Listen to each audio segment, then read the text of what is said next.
Welcome, everybody. We're back doing another episode or two episodes of the rewatch. We are on the middle section of episode 5.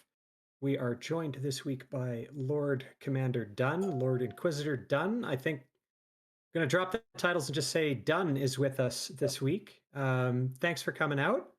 We usually ask really quick here well, I'm drinking wine. Alex Pips, what are you drinking? And then let's throw it over to Dunn to tell us a little bit about himself. Well, to answer the drinking question, I have a metal flask full of Gatorade. Excellent. Oh man, he's doing this sober? Goodness. I am the designated Mormon driver, so yes. Oh no. Does that mean Oh, that good you're on the you. designated driver for Mormons, or you're the designated driver who is Mormon? Driver who is Mormon and is perpetually sober. Well, I gotta say, I got a lot of friends in my life over the years who were Mormon. I'd say pretty much universally all good people. So I'm sorry for your brain as you watch this with us, but your liver probably appreciates it. It'll be It's the going to fourth outlive time us that all. this is the fourth time that I've watched this episode for commentary purposes. I still have the recordings of all of them, including one with a bipolar, autistic, trans German lady. So Okay. someone right up my alley. But I was going to say, she has not even finished the books, and she gets louder than you, Dane, about how much she hates the show. I got out my game. Oh man. Alex, All right. quick, let's see what you're drinking, and then we'll throw it back to Dunn, and he's got to tell us his connection to Wheel of Time. So I have a Big Grove Brewery West Main Wheat American Wheat Ale. That's a mouthful. Is it tasty? It is very good.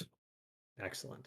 Excellent. And even though Dane said that he was going to skip me and go right back to Dunn, being I'm a sorry. old fashioned, it is well, it was full to the literal brim of the glass in preparation for this. It's made with some Bell Mead bourbon and sweetened with maple syrup, and it is quite tasty. And that's true Ah, maple syrup, not the fake maple syrup. that they make in America. They make real maple syrup in America. Yeah, of course they It's do. just All not right. controlled by the cartel. You're drinking free maple syrup. All right. Freedom Yeah. syrup. Exactly. So Dunn, our Mormon friend from out in the mountain time zone. I got to say, I know plenty of Mormons too. I went to school with a bunch of them. So there's a good Mormon connection to Wheel of Time too, with Brandon Sanderson being a member of the Latter-day Saints.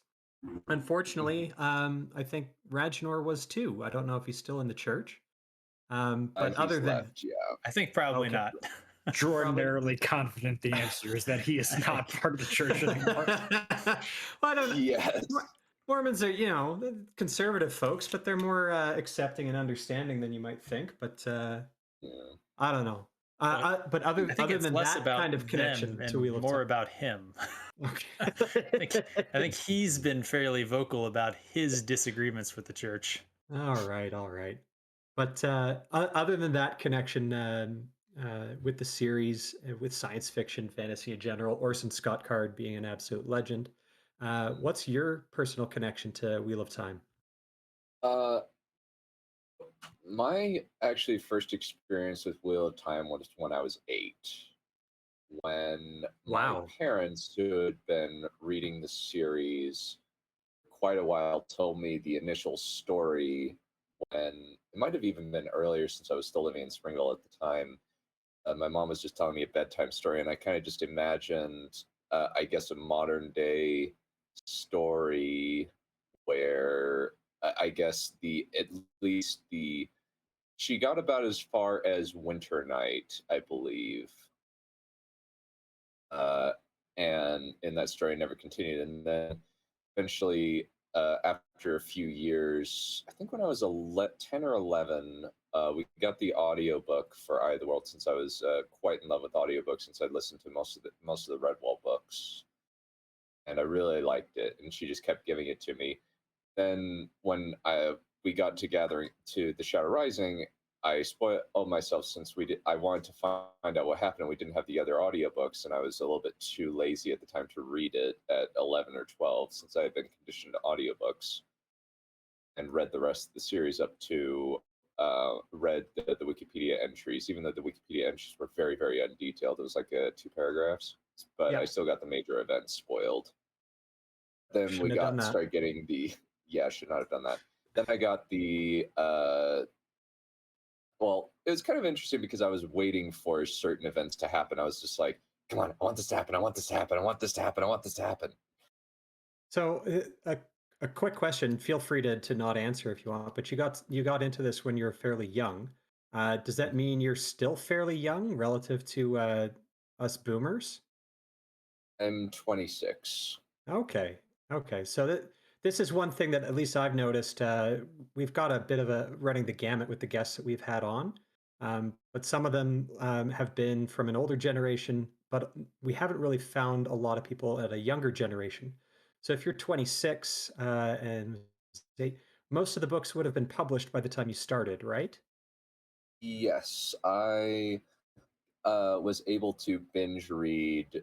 I actually got most of the. It was actually weird because we had Winter's Heart on CD, but none of the other ones on CD. So I had to get them from the library Hmm. to get the rest. And then we had the Knife of Dreams audiobook for some reason. And we just started collecting, getting the other ones so I could have them.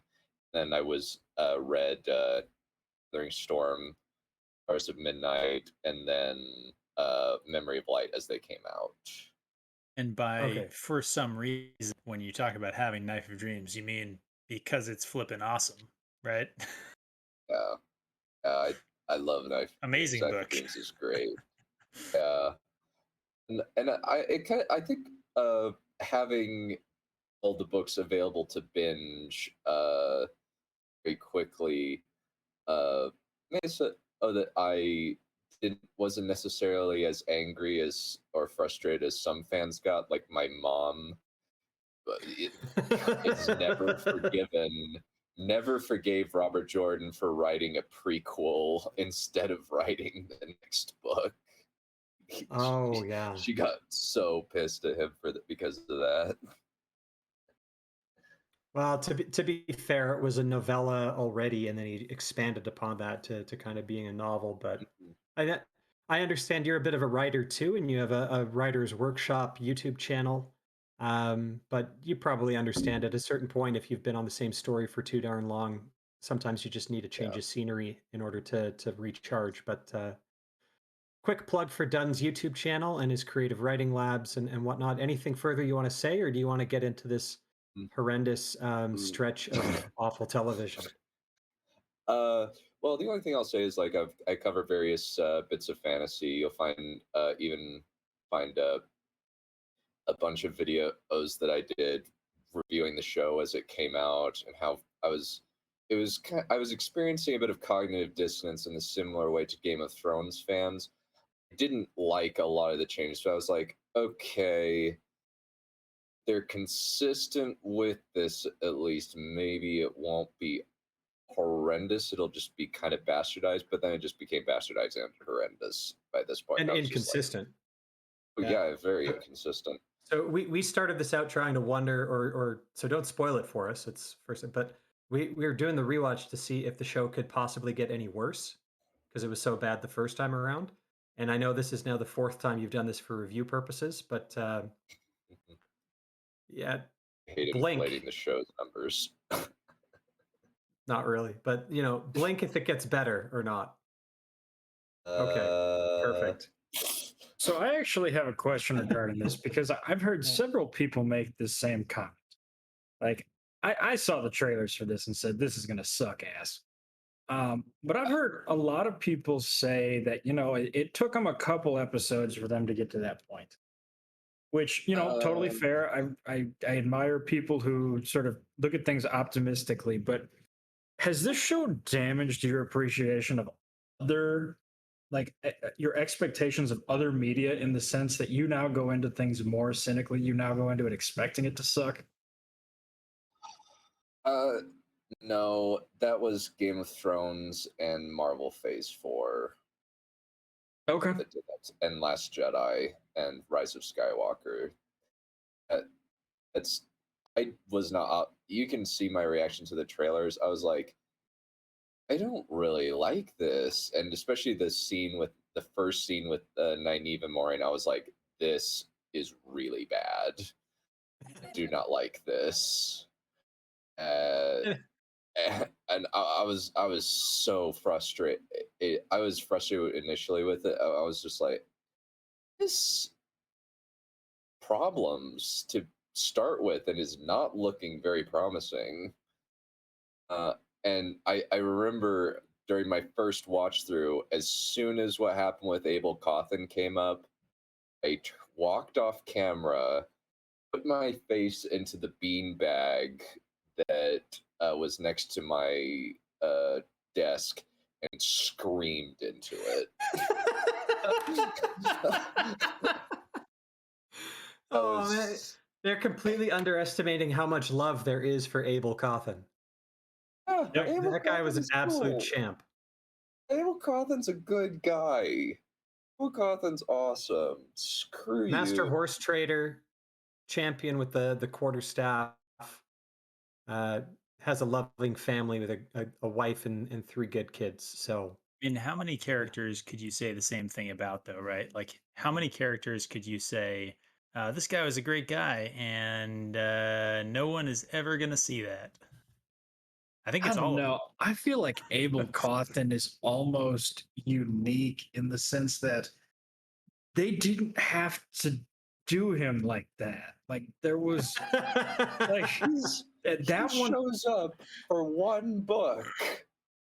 He's a character in only one book, and yet they ruin him. Yeah, like I mean, I sort of get what they were going for with all the other ones, but that one just seemed petty. and It's gratuitous. the It does problem kind of with it make you is wonder, that like, is Rafe's dad's name Abel? Like, is there something we can find out Oh, here? there's got to be some father issues there, but we shouldn't psychoanalyze a person who isn't. And none of us is a yeah, qualified psychologist, I believe.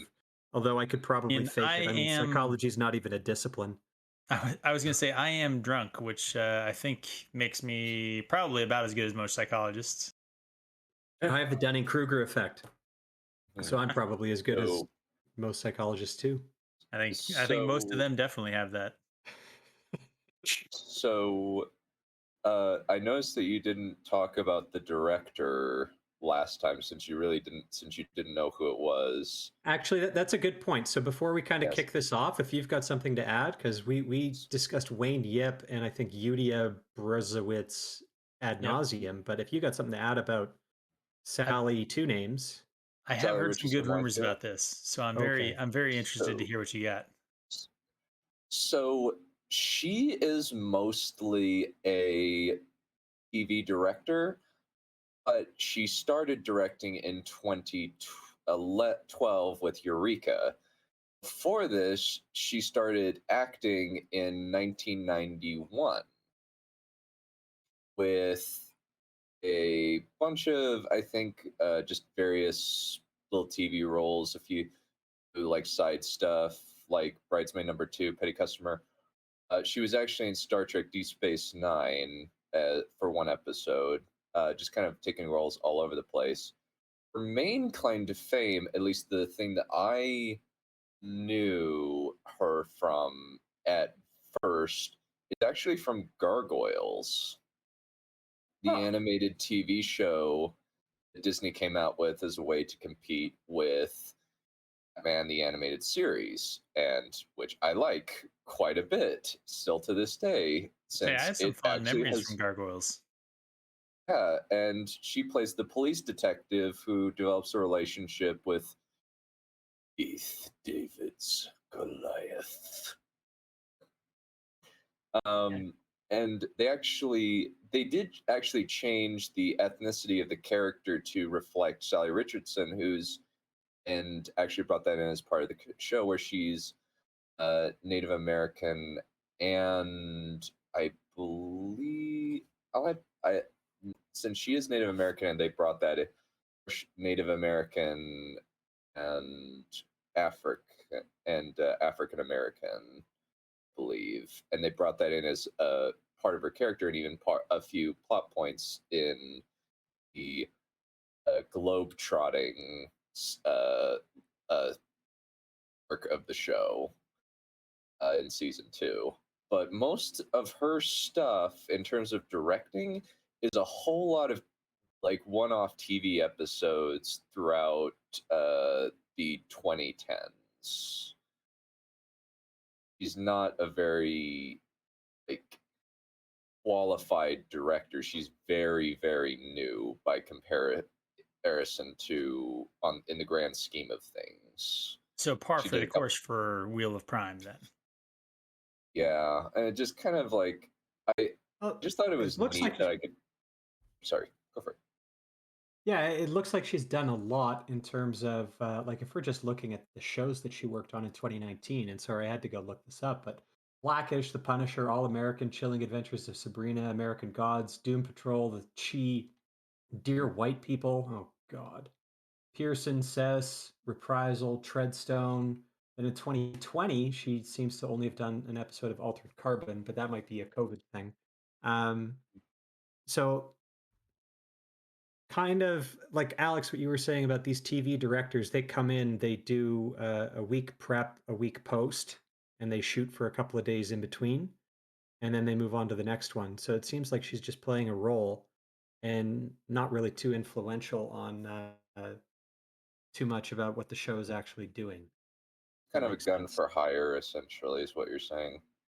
Well, and for Yeah, her, but probably checking the that's box. that's well, I was gonna say that's one thing about it is typically for a series like Wheel of Time, they'd get 8 days of pre-production, 8 days of production, and then however long it takes her role to fill in with post-production.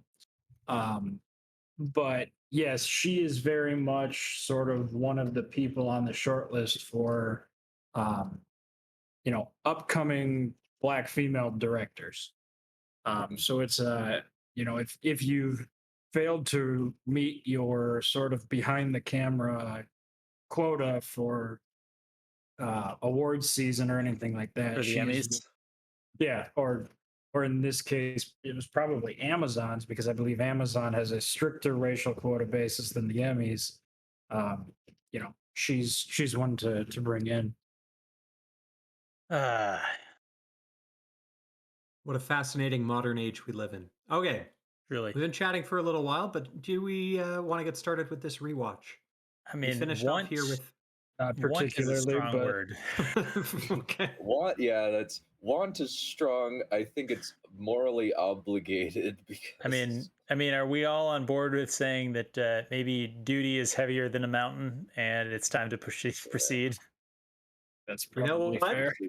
And we can put that down when we die. So cheers, folks. Mhm. I would say drink up, but Dunn, I don't know. Sip your Gatorade and judge us for our liver damage. I'm gonna be chugging that Gatorade, dude. You'll be baptizing me in no time. All right, Once I'm gents. dead. Okay. Mhm. Brace yourselves. It's about to go down here, guys. Oh, Is it is it? We'll see. buffering? Buffering? Oh. There we go. Oh. I'll fix that in post. Yeah, of course you will. I will not. Flaming. Flaming. Are we willing to go on record saying that yes, it is definitely one of the two people in this scene? No spoilers. But I yeah. think I've made this little rant before, but maybe it was just on the Discord.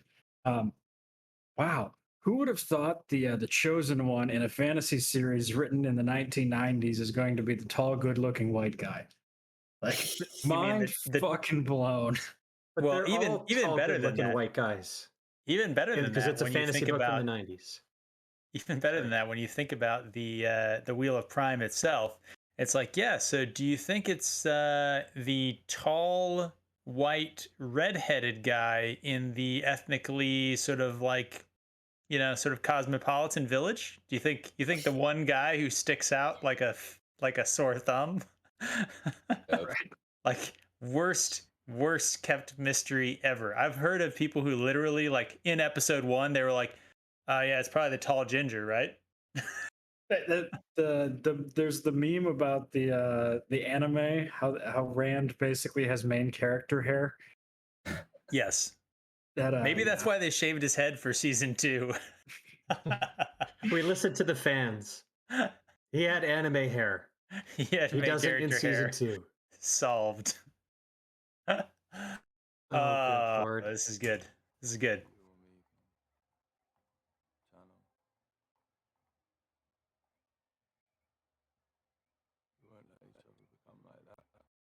Can I Okay, just to be ask, fair, so how is it exactly based on what's been presented in the show?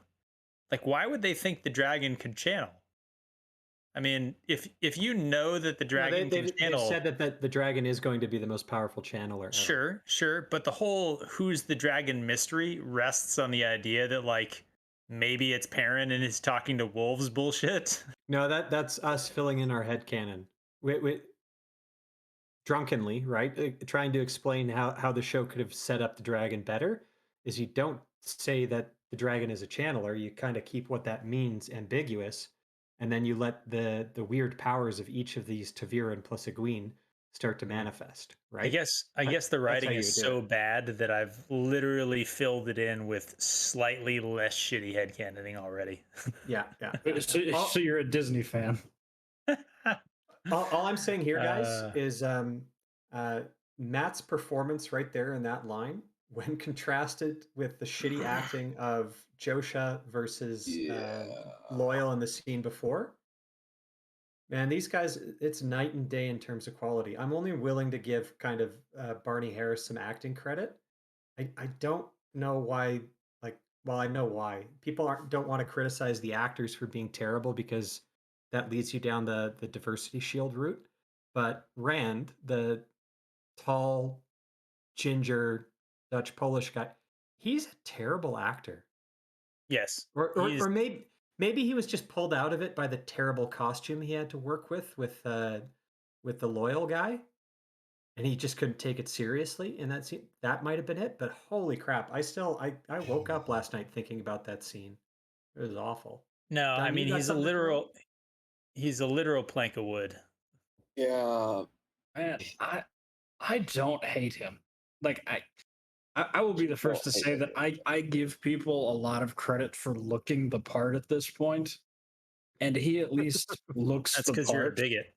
Probably. I just All right.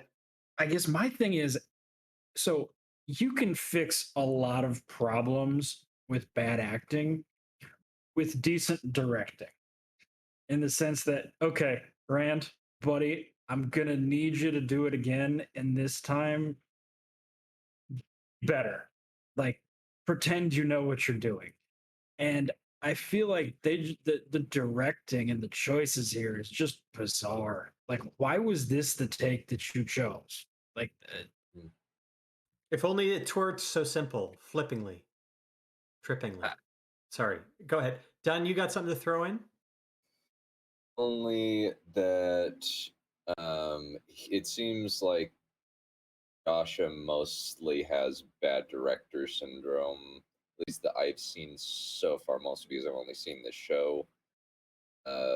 He has mostly done foreign, like Dutch films, I believe. Yeah. So I mostly blame the director and And the Dutch. It seems like this is Hayden Christensen syndrome in a lot of ways. good call. I Yeah. feel like we're somehow missing, though, the fact that Matt just proposed what appears to be like a murder pact. He hasn't actually said that yet. We haven't. I really wanted to bring that up because this fundamentally means that they don't understand how the dragon works. Mean. If you kill the dragon, Dark One wins automatically. But if I'm the dragon, you kill me? Yeah. Sure, buddy. Murder pact. Yeah. Hey, All right. if I notice that you have gone insane with rage and are clearly the most powerful person living, I'm gonna give it my best effort to stab you. Like, which they which they have already established, so we're not even taken from the books. Like a raging sun, Rand, indeed. Go get sodomized with a cactus, Raginor. Rand, if it turns out that I am the dragon and the most powerful channeler, and I'm going insane, murder me. I won't try to stop you. What? I won't. I won't turn you to ash on the All right. spot. At this point, might as well play the dialogue you guys are discussing here. Oh, neither does the show. Whatever. I won't be like that. You won't. You don't know that. He already looks crazy. Oh. which I think might be like the one positive thing going on is that he at least sort of looks nuts. There it is. Okay, the point I was going to make before about Rand being dirty, again, it's a criticism of the show that like everything is so clean. Rand, who just had enough time to check into his room at the inn and then go and start reading books and talk to the random ogier in the library, That's almost a banned word there, Pips. never washed his damn face. I've been on the road for a month, but I didn't splash some water on my face. This is the one time where him looking like he had taken a bath would have been a good fucking directorial decision. I don't know. Is that dirt or is that just shitty lighting that we see in the show? All the Nah, time? you saw it on the other side of his face. His ear is full of dirt, like he's friggin' hasn't cleaned his ears out in months. He might just be Dutch. That's true. Yeah, I'll kill you. I promise. I don't even like you.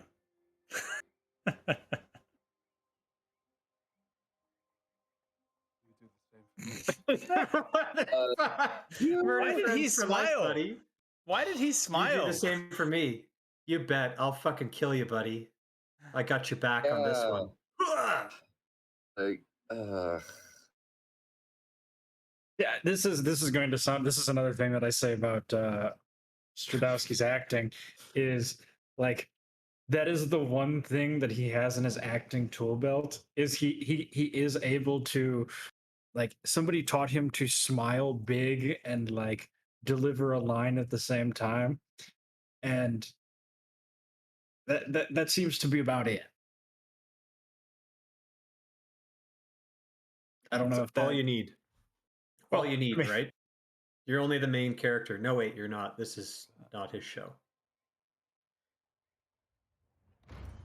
Oh, now we Oh, get to the goody. good part, guys. Let's now we get to the good go. part. Here we are, the true main character of the Wheel of Prime. Are you guys ready for this? Are you emotionally ready wait. for what we're about to see? Can you give us a timestamp on what the playback time is here? Because I think this scene is egregiously fucking long. Oh, it's long. Okay. Let's just note it. But I think it's like 5 minutes. Okay, well, we're about 23 minutes in right now, so we'll see how long it goes. I really want to dissect every line here because I'm pretty sure everything he says is a fucking lie. At least contradicts the lore.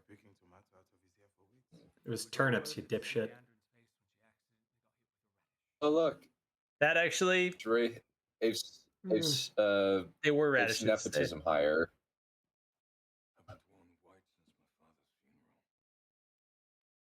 Mm. Did That's, yeah. White Jesus, clothing is Reginald, accurate, project everything else- harder. Yeah, seriously. Oh yes.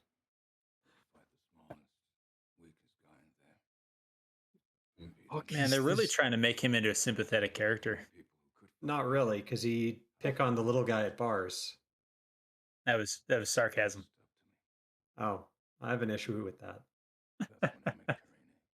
Oh, Okay, so can we pause Jesus. here? I was gonna say do we have there's- to? I don't. Yes, Yeah, there's just a a little lot to bit. break down here.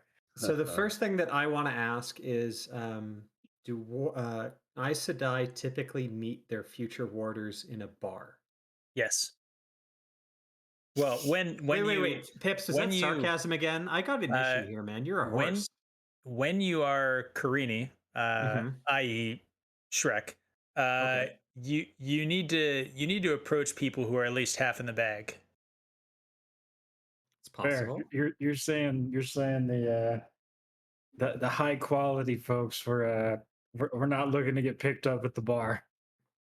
Yeah, I mean, she seemed like she was probably definitely waiting for last call lights to kind of get flickered on and off to try and pick up what's left. I know Dunn is sitting here like I have no idea what you guys are talking about. It's this. It's closing time. You don't have to go home, but you can't stay here. That's what Karenni hears Closing, every night. closing time. One last don't call for alcohol. you don't have to sing it, brother.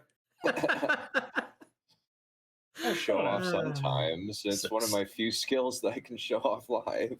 Yeah. here you go. fantastic. Stefan strikes me as the sort of dude who's harpooned a few whales in his time. Like, uh, well, based on what the Uh, show has shown us, I mean, almost definitely. oh, Captain Ahab. All right, Sorry. what did you guys want to break down on this? Because So the first thing is he's a stupid young boy with a death wish, going out getting drunk, picking on like other little kids, and that's where he meets Karenni. So yeah, he is not um what are Trained most fighter. what do we know about the warders, or what's kind of established at least in the books is they all like people who want that life, they go to Tarvalon and they train for it from a young age, right? So and um, it's a big deal for the first prince of the sword, and in the story it's Gawain and Galad, they go to train with the warders, I think sort not of necessarily to 50-50. become one. I think sort of 50-50 because like Now, obviously Land Land didn't strikes go to me the as an tower. exception. He strikes Uh, me as the exception to the rule, if whereas you a lot think more, it's all if about the Aes Sedai take their pick of the warder trainees at the grounds at Tarvalon, if you and think it's of the Aes Sedai in Saladar, many of them pick warders from among the soldiers. I know Liane does at least. Um, so I but think that's that only it because is hers was killed, and then in the lead up to sure. the last battle, uh, like there's a whole My line in there towards the end about like not picking a warder is selfish at this point. We need fighters with all the Yeah, but advantages that that they was can way get. before But that. okay, I think my point is that among the warders that we see selected sort of in canon, it's probably about 50-50 Yeah. where they're actual But warder trainees r- or they're just regard people. regardless whether it's warder trainees who received the best of the best training or whether it be best of the best soldiers from the army, a warder is not the, the Not a town drunk bully. drunk. Yeah, like, so bizarre choice. Like, so also, why was this the backstory chosen to try and like garner sympathy for this character? Well, Like, that was the first thing I said. Like they're really trying to make him sympathetic here, right? Like Mm. it is the an opposite. asininely stupid decision Yeah. to make him some sort of a drunk, right? Like Brawler. I guess the idea of making him like the abused child of a drunk, like that would sort of make sense in terms of trying to build sympathy. It still wouldn't make sense from like the why was he selected as a warder, but certainly the like yeah, and then he turned into his dad and went around busting up people at the bars. Like So yeah. here's the other thing. What I always got from Lan in the story as being the warder, he was built up pretty well in the books, right? He's a king without a country. He's the best of the best. He's the best fighter, best tracker. He's basically frickin' Schwarzenegger and Bruce Lee and everybody else, kind of all your action heroes rolled into one. That's Lan, and he defers to Moraine. So it's a clever way of if you build up Lan and Lan defers to Moraine, you've built up Moraine even more. yes, Why are they doing this with these warders, turning them into uh, on one hand sex objects, on the other hand abused, drunks, children of drunks. who were worthless until their Aes Sedai made up. Why not give him a good uplifting story? Well, And you already said then it. does it?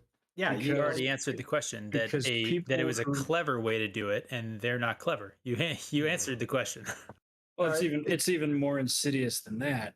Your average person watching a show understands the idea that a character is only as impressive as the villain that they defeat, right?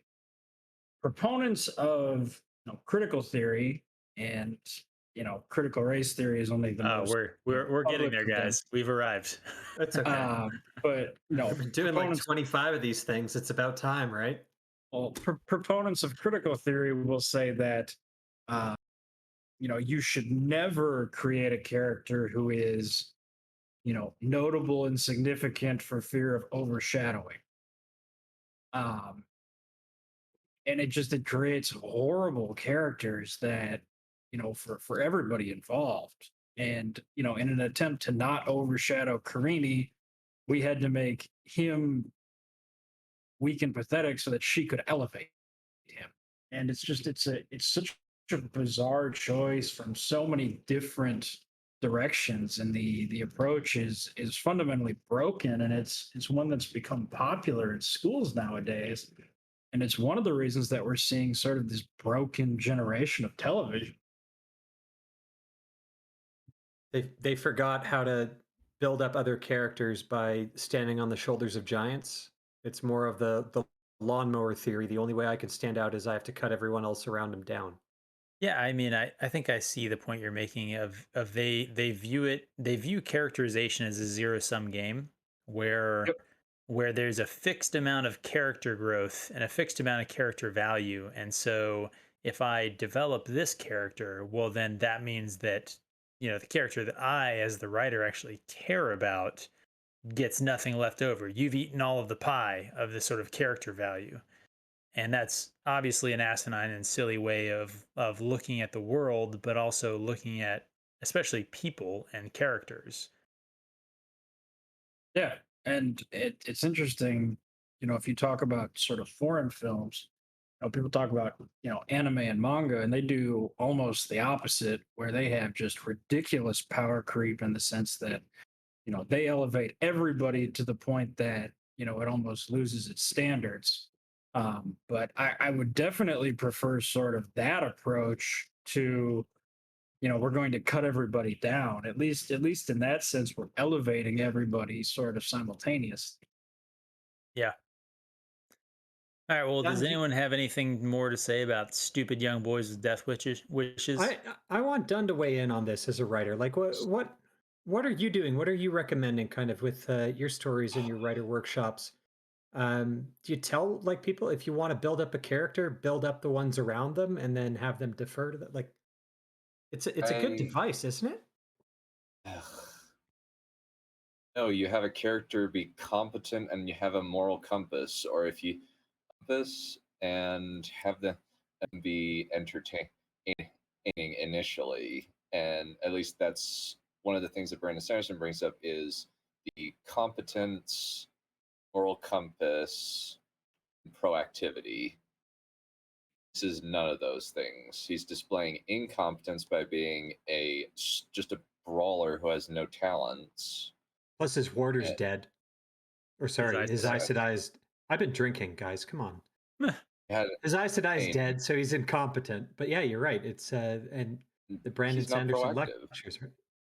The Not only, well I mean, only thing he's until it comes to committing suicide. But we'll get to that in the next yeah, episode.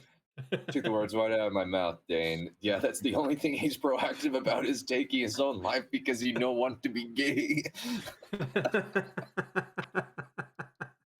Dunn, do you think that you bring up an interesting point about the competence. Before we move on here, is there a single character that we've seen so far that you think is actually competent? um. Okay, so that's an interesting question. I would argue that even Moraine is I, actually not I, competent. yeah, that was what I was going to say at this because point, I would say the writers think that she's competent. That's only because the writers are mentally deficient. Yeah. Yeah, I do think that there's a strong argument to be made against Moraine's competence when you think about the whirlpool, and her wasting that dude when she could have easily pulled him out of the pool. I mean, not to mention that the decision to have her like basically asleep for one of the first 3 episodes, like how, how is she supposed to be competent when she's like laying on the ground passed out? That's a fair point. Okay, well, let's move on. Something for people to chew on and maybe post in the comments. Is there a single character that is actually competent? There's also a bit about how young Steppen is. Like, why would she get a teenage brawler from that she just picked up in a bar? That just sounds dumb. Well, if you think of the Warder Bond for people who haven't, actually consented to it as being considered rape, maybe Steppen is the victim of statutory rape. What do you guys think? Let's go with that because it makes it more clear that how evil the people on the show is. Let's go. People writing the show are. She laughed at her statutory rape victim and drugged him. I'm a big fan of the implication that apparently Steppen tried to fight a woman. She gave me Wait, the what? honor of becoming her friend. Like, wait, Pips, do you think that Karenni slipped something in that drink and he woke up bonded to her? Probably. You roofied him. Fucking Karenni Roofie Sadai. Man. We're canceled. That's okay. No, women affirming women. Damn it, Dana. I'm sorry. I won the lottery. I got Where was Shrek. this supposed to be happening? What do you guys think? Was he a drunk in Tarvalon or Tarvalon? like what is it? Yeah, she met me at a bar, and then when she became an Aes Sedai, she was already so powerful she could have had anyone, and she asked for me. So like, there's some time difference between when they met, which doesn't make any sense because novice isn't accepted, can't leave the Tower grounds, and when she became an Aes Sedai, she could have had anyone. So is he like a drunk who's on the tower grounds? Like, was he a drunken bully of a tower servant? Is that what we're supposed to garner from this? He might have been a gardener. This just doesn't make Steppen look good at all as a character. No, So where did you learn to use that as axes? Just pick it up while either he was trained to be her warder.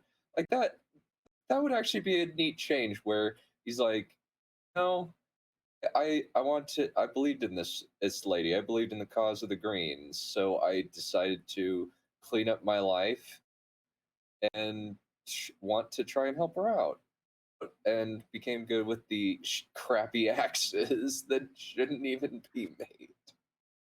You're not allowed to mention those. Best I can use is we got picked up at closing time. And no, unfortunately, Mrs. Balefire, I told her, we can't use a reverse Bechtel test on this. Everything fails. Don't mind rape me. No, but she insisted.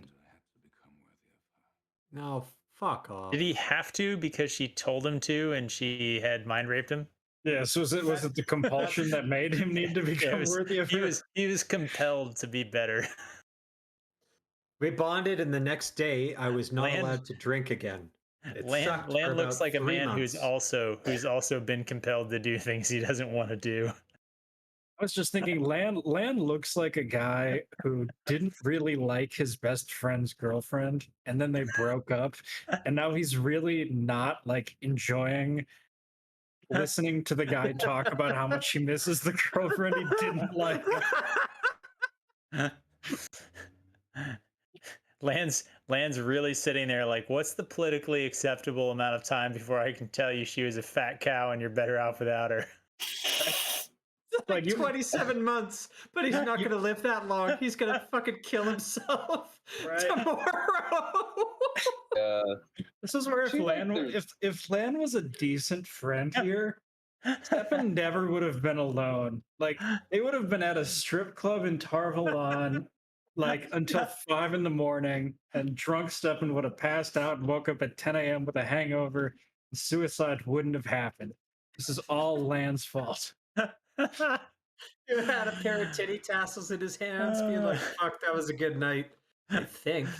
He would have woken up hungover with herpes, but it would have been good. At least he's gonna be alive. Better dead than red Yeah. genitals. We're so canceled. Man. Land just doing the thousand eye Implies stare that like we actually have any. Implies that we have any. What? Maxim, why didn't your dad succeed? Sorry, Dad. I was just going. I was just going to say that implies that we have their attention instead of their indifference. Actually true. They shared don't know your, that we exist. I did share your rewatch, and they just I only got one response, and that I'm not giving Rage Farmers any attention. They can wallow in their own juices, and if they're rewatching it, actually says good things about the show's longevity. Wait. Yeah. Well, here's the interesting thing. Good things about the show's longevity, if we're saying that it has none, and that's a good thing. Is that a good thing we're saying about it? No, I think that it will be. No. If they think that 3 people rewatching this show on totally licitly arrived at and acquired materials, Amazon, What? if you're listening,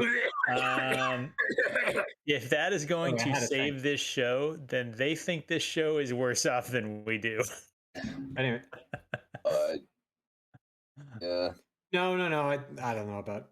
I don't think we're rage watching. I think I've kind of gone through the 5 stages of grief, right? So and I think I'm past the anger. I think I had some anger in maybe some of the early rewatches, but I've kind of accepted it.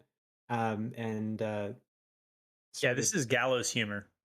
Yeah, I maintain the last stage of the cycles of grief isn't acceptance; it's disgust. That's now where we're I'm getting at. into a psychology discussion, and I think we established earlier in this that that's all crap. But I don't know. we just found. Did we talk about how much this show hates fathers? Yes. Just pause here because we just found who the real villain of this whole fucking story is, and that was Maxim's father, who failed to kill fucking Maxim.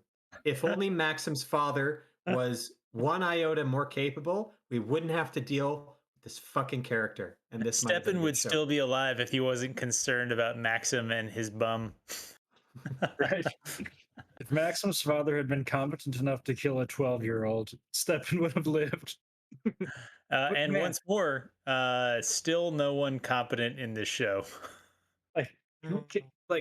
So there's been what? We've had 4 fathers mentioned in the show. We've had Tam, who couldn't kill a single Trolloc. Yes. We had Stephen's dad, who regularly beat his ass. Yep. We had tried to kill him. Maxim's dad, who apparently tried to kill him when he was 12. And we have Abel Cawthon, the town drunk. Yes. And Letcher. We have an eighth of a competent father in this show. We also have Marin Alvear. Oh wait, never mind. That was the mom. Bran. I'm not sure. Was Bran in this show? Was he actually a character? He had one line where he came in and was like glad his daughter didn't die getting thrown off the cliff. Even show apologists think his delivery was ass. But like, man, we've had 4 fathers portrayed in this show, and at best, I can give you Tam as good, and yeah, at least moral as opposed to everyone else.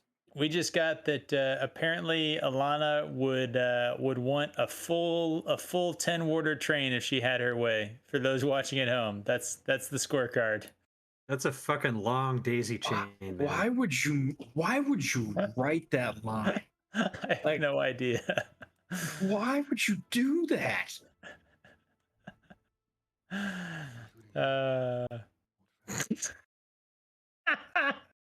You could be number 11.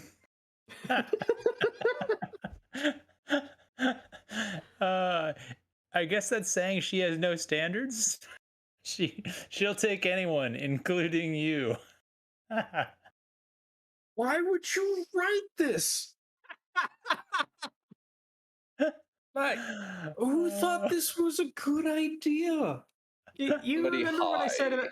Okay, I don't want It's to. okay. The girl that wants to get gangbanged would let you get in on it. Like, why would you write that?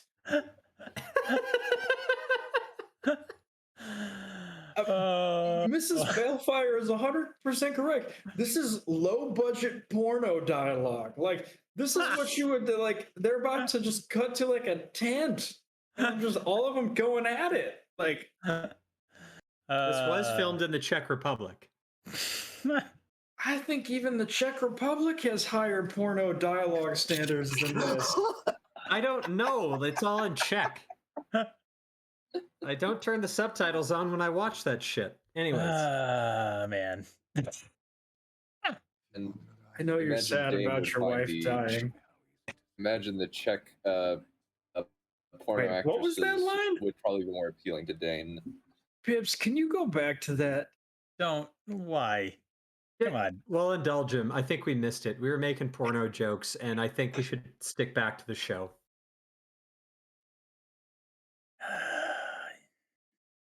All right. We This know is it a sucks. this is a one-time says special something about request. Moraine here. Yes. He's basically saying, talk to me when Moraine dies.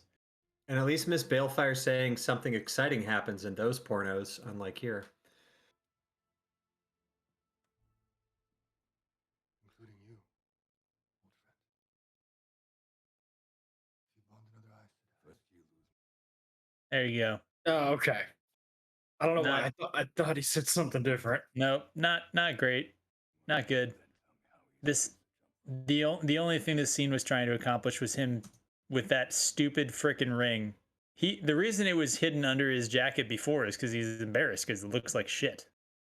Right? Did they take the green gem out of it in anticipation of the melting? Man, I really wait, want to know which Aes Sedai had to come up to him and be like, "Hey, dude, I'm gonna need you to pry that gemstone out. Like, you failed, so Oh, give me fuck the off. rock." You lads have each other. Mm-hmm. Yeah. Okay. Ha All ha right. ha Let's ha just ha. we're just watching for the Oh, ring we're di- here. This is ring watch. What do you guys think? Is that There's is that got a Gone. stone? No I don't stone. see it. No stone. Yeah. Yep. There you go. No stone. No stone. And So yeah, coming so up, somebody came up to him and was like, "Hey, I know you suck, basically in life. We're gonna need to take that thing around your neck. We're gonna need to just pry this out real quick." Peps, get ready to pause here because there's some Forsaken figures in the side there. Pause. Oh, All right. So this is Stepan's room, and I just wanted to do a quick count, but it looks like we got 5 in the shot here. But let's kind of save that for later because I don't think he's got the full 13. oh, he doesn't.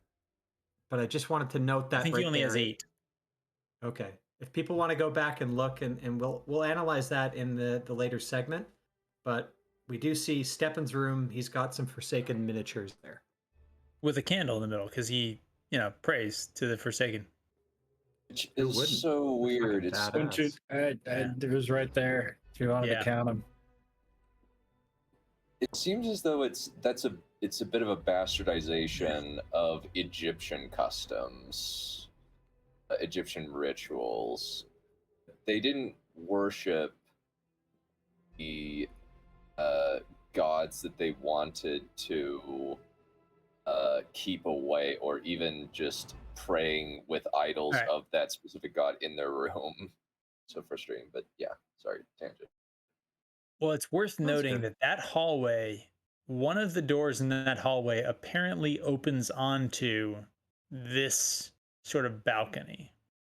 Yeah. Can you imagine doing the lighting for this? No, We have one very clear light going horizontally, but then we have to do it the other way to fucking hell. that is the only hallway we've seen. And we Yes. should note Stepan comes right out of his room, and that's his room, right? It's got his Forsaken statues in it. Goes Yeah, there right was a out the cut. hallway. But the two there was a work. cut. It's pretty darn close. Yeah. But here's my question too. Okay, if you were suicidal, and we know Stepan is because he does it at the end, but he seems to go through a quite intricate plot later on. Mm-hmm. I think I'm allowed to bring this up right now because if he was truly suicidal, why doesn't he jump off the fucking 20th story of the tower he's on that has no railings? Good question. Next question. Slit his own throat. Why didn't he kill himself in a bunch of other ways? Because it wasn't dramatic enough for the script. That's just. I'm gonna have to fork root land, make sure he passes out. Yeah, and then I'm gonna steal a sword from my thing, and I'm gonna harakiri. Just I understand, quite painful. Where you could just fucking take a header off of this balcony. I just want you guys to think about this for a second here. Is it possible that a brazier, which is basically what we have going here, there's a fire in the middle of sort of a bowl, right? Is it possible that a wood fire with no sort of like bellows or anything like that could get hot enough to melt that quantity of gold? So the melting point of gold is 1064 degrees centigrade or Celsius, whatever you want to call it. Let me see what the hottest wood fire is. I mean, like a flame from a wood fire, I'm sure gets hot, but like it all, like that heat rises away from it. This is ridiculous. Like you have to melt gold in a furnace. It wouldn't get hot enough. It looks like the wood fire gets at about 600. There's a sand layer. Look at that. This gold is melting with a sand layer. It looks like a wood fire gets to about 600 degrees Celsius. And if you said the melting point of gold is so half the temperature required. But the melting point of silica and sand is less, or sorry, it's more. So you could still have sand and have molten gold. So that much is not. It just disappears immediately. But there's no way that ring is pure gold, because pure gold is compressible with your fingers. Like you can press gold into a shape with your fingers. So that has to be at least partially gold and some other metal. But I mean that much gold, that is the gaudiest bullshit ring that's ever been made. That much gold you wouldn't be able to press with your like thin hammered gold. They had people who were messing up Olympic gold medals because they were too delicate, but I have a gold. This is some Lord of the Rings. I have a gold coin. I dropped it and it dented. Yeah, this is some Lord of the Rings bullshit. This was Rings of Power. Yes. Yeah, I feel like to your point about the jumping off, they've ripped off so many things from better franchises. They just didn't have the balls to rip off the end of Game of Thrones season 6 with Tommen throwing himself out the window, even though the shot looks very similar. I just want to point out here that this shot does not match the surrounding previous shot of Tar Valon.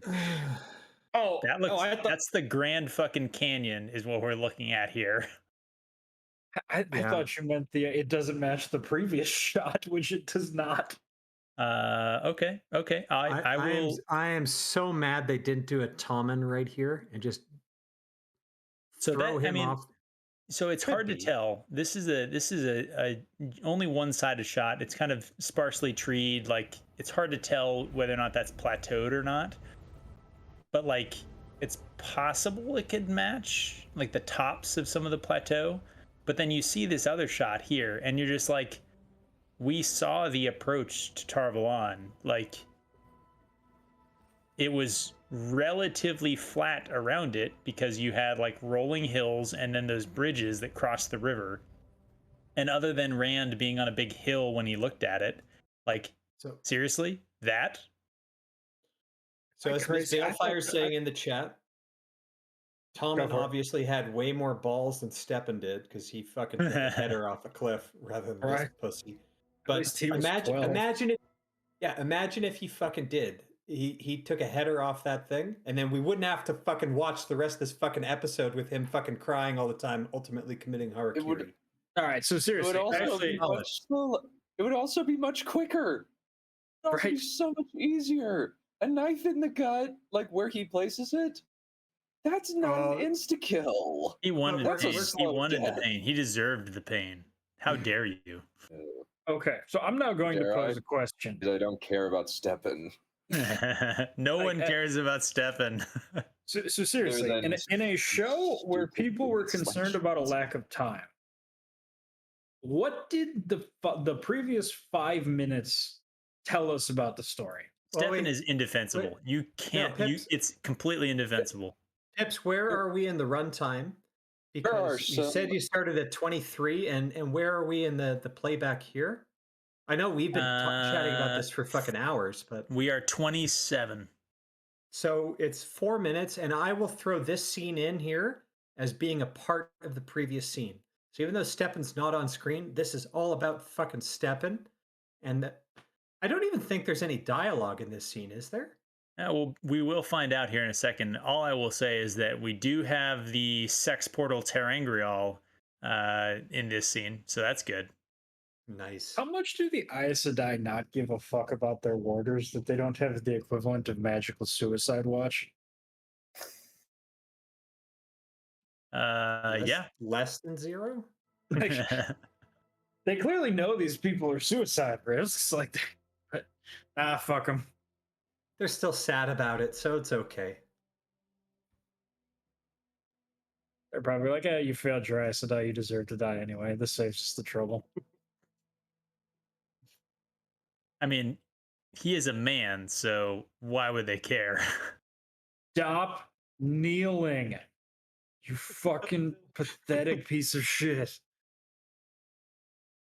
He has a man bun. Stop being sad, you pathetic piece of shit. What the like? He's on the verge of tears.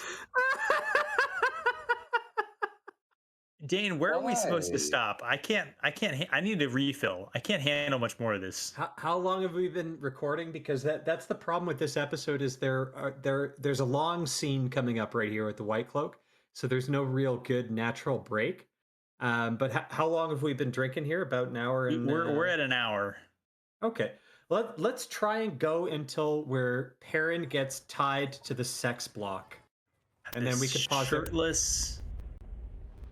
because we got to do the. Why did they Weird. do do you queen this? scrub This is down? really We got to do this. weird. Man, It's creepy This and is sexual. it's super creepy. And So they're gonna here's the they're only gonna thing that I brush can her think of. hard. Here's All the those only kind of- thing that I can think of is that they don't have the balls to make Valda rape Morghese. And so this is the No. closest that they can get to try and make Valda a villain. He's gonna order a bunch of people with fades and creepy mustaches to Yes. brush a naked Aborigine girl down with horse brushes. It's also good. You can see here Yeah. that the sort of like pauldron and like thing that this white cloak is wearing is actually made out of leather. It's not Yeah, it's not actual metal metal. armor. So it's It could be basically plastic. useless. It could actually be looks plastic. plasticky. But here's It is the good possible. thing. It's leather. It's Here's the Actually, good it's leather. thing.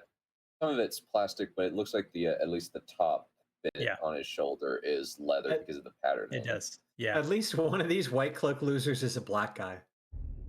Because that good representation. What is? Can we all just admit that Valda is not a big enough dude fuck to is this? deserve the sleeveless shirt getup? Yes, not nearly jacked enough to be deserving of it. Like no. It's He super- it makes him look less intimidating to have him sitting there sleeveless, and you're just like, dude, you've skipped a lot of gym days. Right. What? Wait. Valda's actor, do a couple of push-ups before this scene, dude. Yeah, like, seriously, get at a least pump get a in, man. pump going. Like, It's so weird that they're doing it to her, but they don't do it to Perrin. You know, that's actually an interesting point because we only see male nudity outside of this scene. I'm surprised that we didn't just see full on Perrin's ass. Oh, Pips, you're forgetting because you memory hold the fucking bathhouse scene in the next episode. Eh, That Yeah, was that was fuzzy and faded, like out of focus in the all background. right. Fuck you. I'll up the gamma on that shot and make a screen or a thumbnail for it, just so you can see those They're soggy tits. They even clean her fingernails. It's so creepy. And I think it is. I like the meant to be implication is that this creepy, was but happening in his tent. Yes. Yes, he's sitting there eating food, watching her be straight up naked and getting dressed, and then he has the audacity to say, "That's better, all covered up." Like, dude, you could have waited for this to be done, you fucking creep. So here's a guess, question. Question from chat: is this? It puts the lotion on the skin, or else it gets the hose again. Silence of the Lambs. Yeah, I I wish I could be watching that. That's much less disturbing than this. I legit don't, what? Ponder the language of filmmaking for a minute. What was that supposed to tell us? White cloaks are creepy, who will take your clothes and shrive you. Is that the right verb? Bathe you and then give you a manicure? Well, shrive, but they don't cut her hair. Maybe they coif her muff. I don't fucking know. All I'm looking at here, honestly, in this scene is Alex, your favorite fucking wine jar. Yes, fuck that is back. fucking Yeah. fuck the It's Keurig. back. I'm But- literally looking up Google Images right now to see if I can find this this jug. But it's metal this time. It's not the glass triangle. That's right. It is a different picture. Did they fucking change it? Why did Hmm.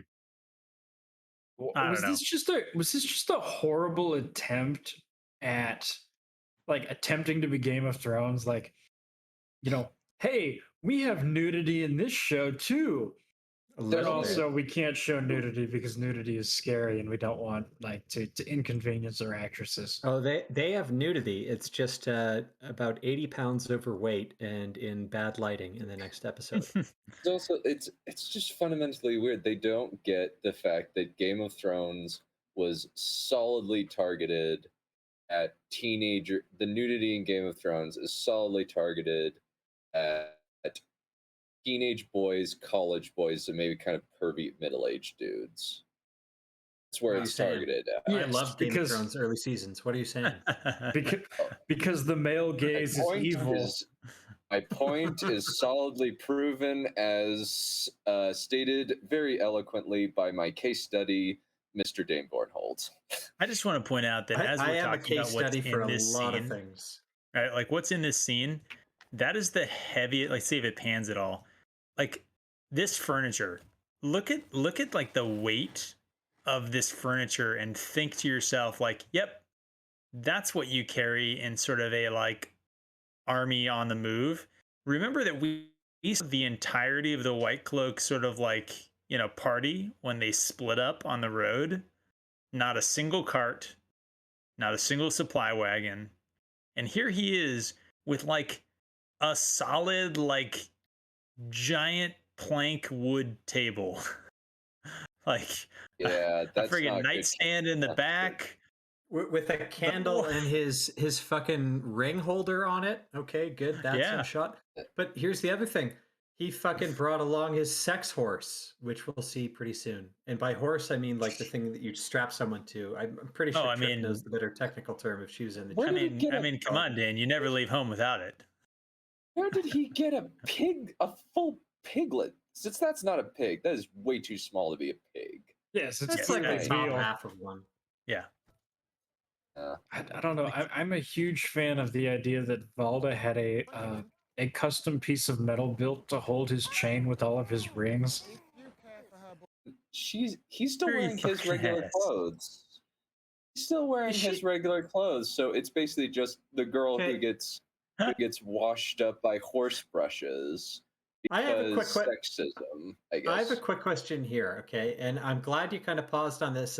Some of the insights that we have on this show are serendipitous and tied to when things get paused. Mm-hmm. But if you look at Egwene's wrists right now, Oh, she can and pull her she- hands out completely. she looks bound, but it's at like, what is that, a 45-degree angle? So if she just moved kind of her constraint forward so that they were vertical, Mhm. would she have enough give to basically slip her dainty little wrists out?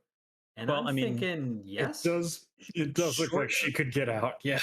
well, short of her teleporting or channeling herself free later, we know that she can get herself out. Yes. Because she literally, in the time that it takes Valda to like turn and look at Perrin, she has the time to get out, grab his knife, and stab him in the freaking shoulder. We're getting ahead of Man. ourselves. This scene is bad We enough are. on its own. I like that I thought Valda you were is gonna. petty enough to have not just does his tent need a leather floor to it, but he also needs to have like a fancy elaborate carpet laid down over the leather of his tent. Like, what a diva. Like it actually almost makes me like him more. I thought you Well, guys were gonna bring up the fact that it says here, if you care for her, boy, don't fight. He continues to fight, which means he doesn't care for her. But there's the whole love triangle garbage they're trying to spoon feed us.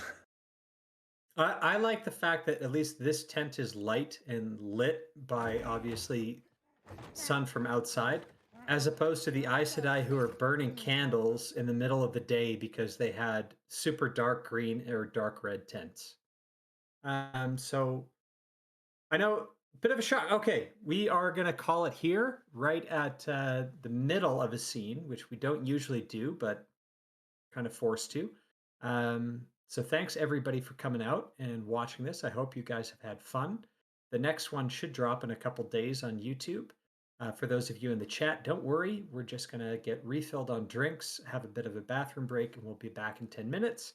But as always, final thoughts. Pips, you first. Alex, you second. And the final word to Dunn, our special guest. What do you think of this part? I hated it, but I will say that I appreciate this is the only segment that we've seen Perrin on camera that we can't complain about his mouth hanging open because it is stuffed full of a wad of cloth.